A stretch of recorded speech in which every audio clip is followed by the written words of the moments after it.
Yeah, well, I've only been in Bahrain for 52 years. I came in 1964, and after I got married, and been here ever since. And I've always been doing social work first through the church, and then on my own. And finally, when the MWPS was formed, I'm a founding member of MWPS for the last 7 years. And I'd like to say at this time that the reason why we can do these sort of things is because Bahrain is so conducive. They help us out. Not help, this is the wrong word. I'm sorry. You'll edit this, won't you? Yeah. There's always been freedom of religion and freedom to do the things you want to do within reason, of course. So that's how I've been doing and enjoying my work, besides doing a full-time job for 36 years. MWPS, which is really Migrant Workers Protection Society, it was established in 2005 with about 20 odd voluntary members. We're all volunteers, and now we have about 15 different nationalities who are members. Our mission statement is to create awareness. That is really the awareness about the plight and the abuse sometimes being meted out to low-income migrant workers, or for that matter, any migrant workers, because everyone who comes here to work is at the end a migrant worker. Of course, in the process of creating awareness, which we seem to have done quite well over the past 11 years, we get cases on a regular basis. We run a shelter for women, and people are quite surprised when we say that the shelter, most of the referrals to the shelter comes from the police stations and from the government authorities to begin with, the Ministry of Labor and places like that, to house these women who have nowhere else to go, because the laws of the country are such that even if you just step out of your employer's house for a housemaid, for example, to go and complain after she's taken abuse for a long time, she's deemed to be illegal. And obviously she cannot go back to the house that she's complaining about. So we take these people in. We have a lovely, I wouldn't call it a lovely shelter, but it's a very functional shelter, 2 small flats. We take good care of these women. They're fed, they're clothed, they're taught various little skills and handicraft, and people come in on a regular basis to teach them, exercise and dancing and things, because you can imagine very many of them are traumatized. They've not been paid salary for months on end, and then to come into a place and sit again, they don't know when they will leave us. So that could be quite depressing for these women. And we take in all nationalities, contrary to what people think that we work only with Indians. We take in any nationality. And once a woman comes into our shelter, we do the follow-up, whatever it takes. So after listening to the story, of course, we have to decide whether she needs to be taken to the immigration or a police station. We try not to take cases to the Justice Ministry because it's too long-winded and tedious. And then the women are losing their income in the meantime while they're sitting there. So, but we have had cases where people have been with us for 3 years and more. And the unfortunate thing is that, again, due to the laws of the country, the only thing we can expect at the end of it, which is still quite an achievement, is to get back their legal documents, like their passports, not necessarily a ticket, and they be allowed by the authorities to go back to their home country. So that's one of the aspects of what we do. But we also deal with men. We take calls at all times of the day and night. Very many of them are solved by just talking to them and advising them, which again is something that is in shortage in Bahrain. They just don't know where to go. So and if need be, we accompany them as much as possible.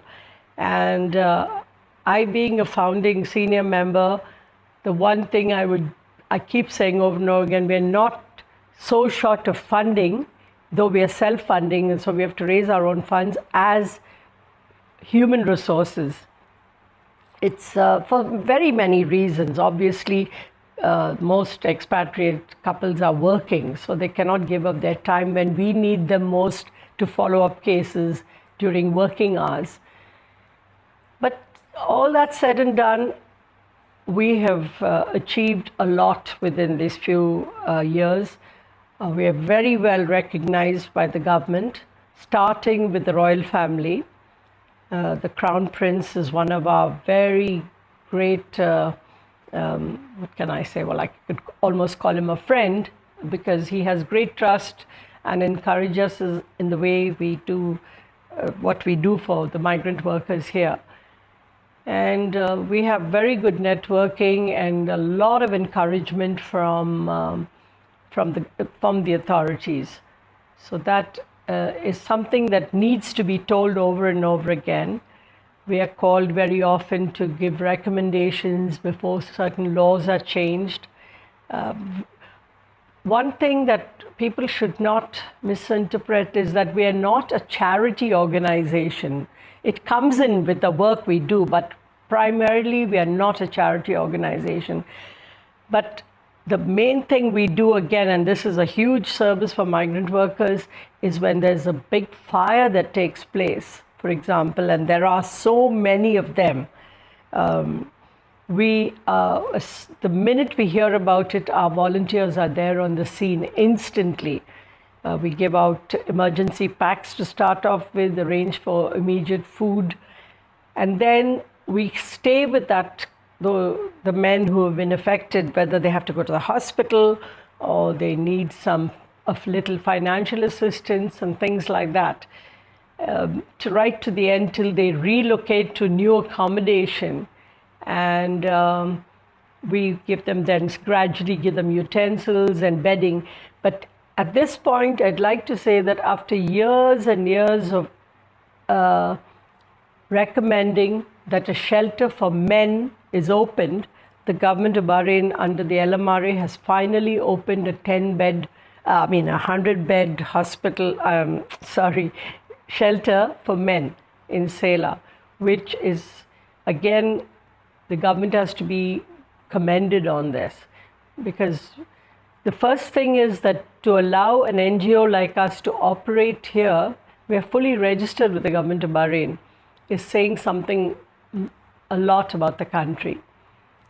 Well, it's been hard to keep statistics, but the fact that just in our shelter, that's the only place in our shelter where we can, by the way, the men's shelter is not, doesn't come under us. So it's under the LMRA. We can only keep statistics for the women who come in our shelter, and we have an average of 160 women who come through the shelter every year, which is quite a lot. Being volunteers, we find we cannot expect people to accompany them, follow up cases, and then sit and write reports and things like that. And that's why we cannot give you statistics.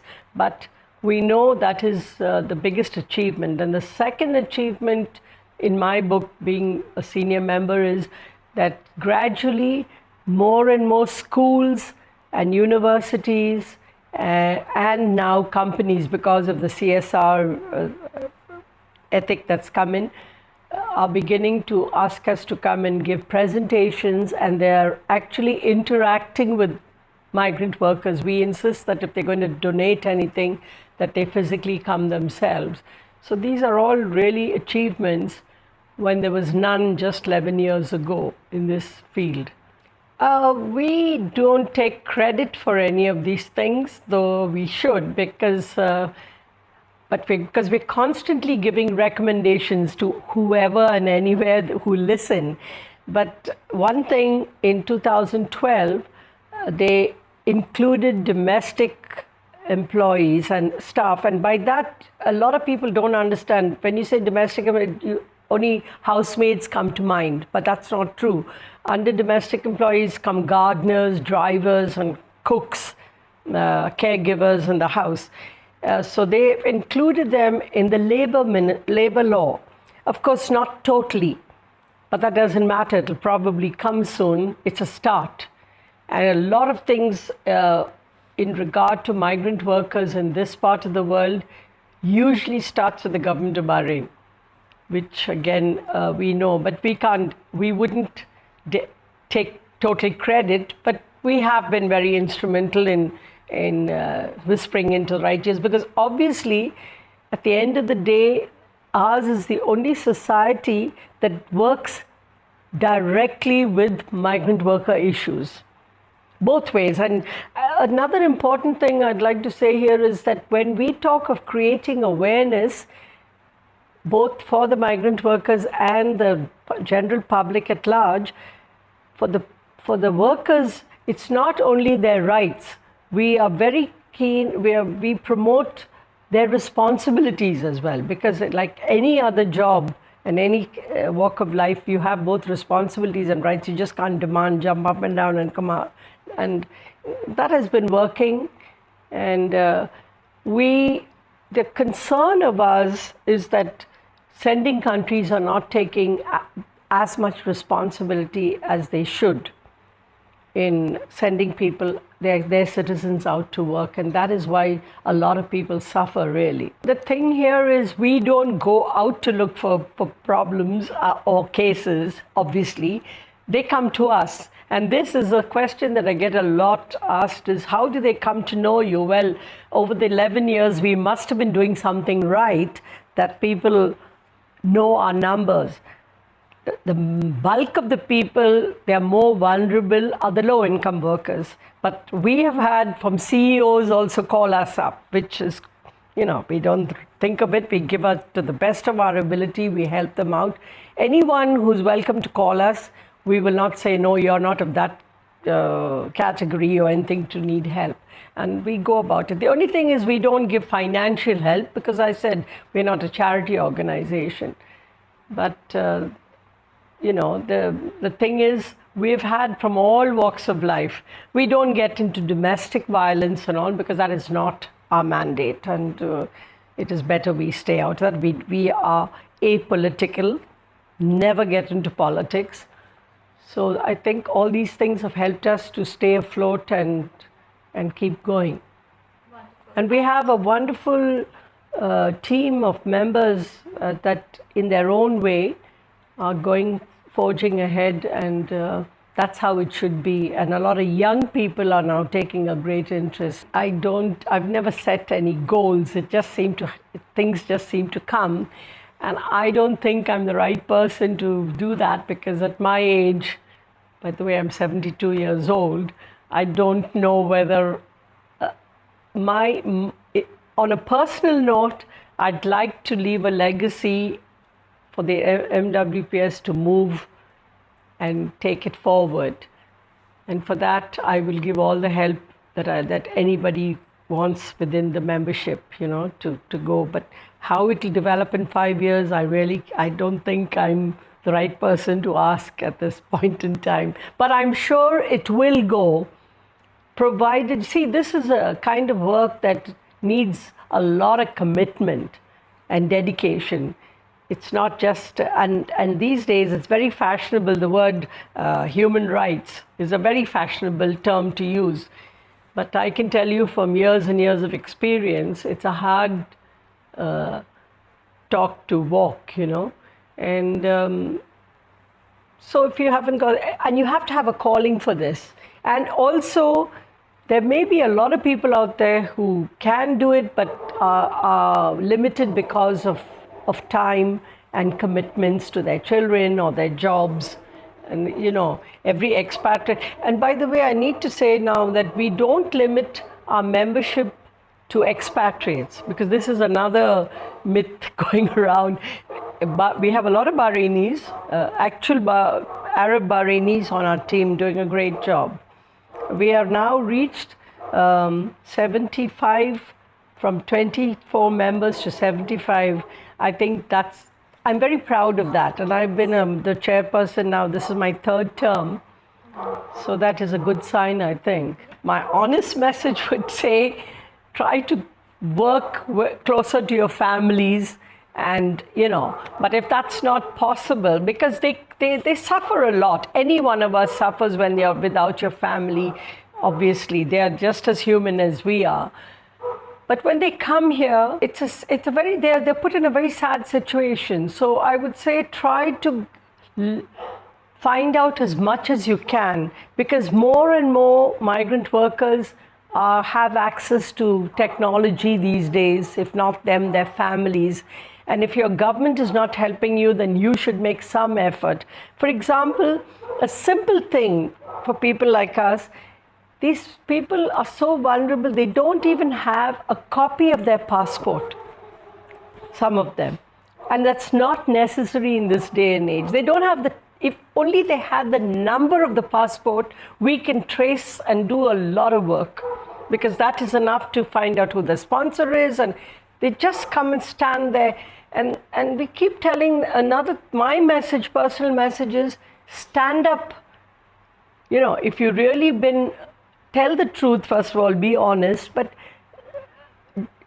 we have the reason why many of them are being abused really is because they don't, I'm not saying be cheeky, but they don't stand up and they don't make eye contact and say, hey, I'm not here to be beaten. I'm not here I came here to earn a salary. There's nothing wrong with that. But I suppose it's the cultural background they come from, the submissiveness that, how could I do this? We don't find that with the Africans who are coming in now in any way at all. They will not hesitate to speak up for themselves. And everybody should be able to speak up within, there are ways of doing it. Actually, we are getting the maximum support that we can get from the government. The fact that we are able to deal with them and we're able to solve our cases. And you see, we are guest workers in this country. So there's a limit to the amount of things we can demand of them. Depends on the country. But talking of Bahrain, you're never going to become a citizen of Bahrain or be allowed to stay here permanently. That we should understand that. And I keep repeating to anyone who can hear, and this of course is to the general public, these people that come here to work, especially the low-income workers, they ask so little of us. They want a salary that is, very minimum most of the time, and they want to be treated with respect. And if you brought someone out, means you've given it thought that you can afford a salary every month. And what is there to treat that person with a little? Because at the end of the day, the better you treat your, say, for example, your housemaid, the better it is for you. All the advantage is yours, not theirs so much, of being able to, you're able to go to work, have a comfortable life. And this is the message we are continuously passing on to the young people at schools and universities. Or whoever will listen to us, that they really, really ask for so little in life that when they come here. We work not on an official basis, but again, Bahrain is so small, so we have a nice network of people. We know exactly, for example, Kim's Hospital. From day one, they're giving us free treatment. So the first place we can go to for anything, and very often that's the first place we have to take some of the women because they're so dehydrated, or they come with their hands bleached to the extent they're like sandpaper and things like that. I could go on because I'm very passionate about the work I do, and so are a lot of my members. So there's Kim's Hospital, taking them for counseling and all. We have found it's a bit difficult, because they're not with us for such long periods of time, and secondly, the language barrier. Most of these people also suffer because of the language barrier, and this is where the agents, they're laughing themselves to the bank adding zeros to their bank accounts by just sending anyone and everyone. So even sponsors have some rights. You pay such a big sum of money, you expect a person who knows something about a house. And you're getting people who have never left their villages. So how do you expect them to come and work here, And and the first 3 months are very crucial. If the employer who thinks that she's paid so much, so she should get a trained person, gets a totally unskilled worker, the clashing is there, clashing of food, clashing of language, everything goes haywire and so obviously the woman gets so traumatized. She's not, left her family, and this frustration sets in. I mean, again, we keep saying there's no need for physical abuse at any time. There shouldn't be a single case of physical abuse. We are noticing that is coming down gradually. And we are thinking that's because of people like us and a lot of other people also making noises in the right places. The majority of our members are expatriates. So there's no telling when there's a turnover continuously, and we shouldn't take on things that we know from the beginning we couldn't do. I mean, embassies don't do that. So you can't expect people like us. It's just an impossible thing to do. But no case that comes to our attention is ever turned away, even if it's just a phone call. And then our members will follow up to the best of their ability.